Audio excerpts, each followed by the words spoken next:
মিরপুরের পিচ যেন বাংলাদেশের ক্রিকেটারদের জন্য নোঙর না হয়ে নষ্টের কারিগর। সাম্প্রতিক ম্যাচগুলোতে দেখা গেছে এই উইকেটের আচরণ ব্যাটসম্যানদের জন্য দুঃস্বপ্ন হয়ে গেছে।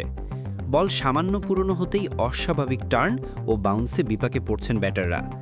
স্পিন সহায়ক এই পিচে স্পিনাররা যেন রাজত্ব করছে। এক প্রান্তে বল ঘুরছে, অন্য প্রান্তে ব্যাটসম্যানদের আত্মবিশ্বাস গলে যাচ্ছে। ব্যাটিংয়ের অনিশ্চয়তায় দলের গড় স্কোরও কমে এসেছে চোখে পড়ার মতো, যার ফলে আন্তর্জাতিক পর্যায়ে ব্যাটসম্যানরা তাদের পারফরম্যান্স হারিয়ে ফেলছে এবং বলাররা পিচের বাড়তি সুবিধা না পাওয়ায় বারবার হোঁচট খাচ্ছে। ক্রিকেট বিশ্লেষকরা বলছেন, মিরপুরের উইকেট এখন বাংলাদেশের ক্রিকেটের উন্নয়নের পথে এক বড় বাধা। কারণ এই ধরনের ধীর ও টার্নিং পিচে খেলতে খেলতে ব্যাটসম্যানরা হারাচ্ছেন আত্মবিশ্বাস। ফলে বিদেশের ভালো উইকেটে নামলেই দেখা যায় একের পর এক ব্যর্থতা। দেশের ক্রিকেট প্রেমীদের দাবি, সময় এসেছে উইকেট বদলের, নয়তো আন্তর্জাতিক পর্যায়ে বাংলাদেশের পারফরমেন্সে আবারও দেখা দেবে হোঁচটের গল্প।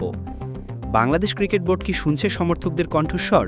যেখানে বাংলাদেশ ক্রিকেট খুঁজে পাবে তার হারানো ছন্দ।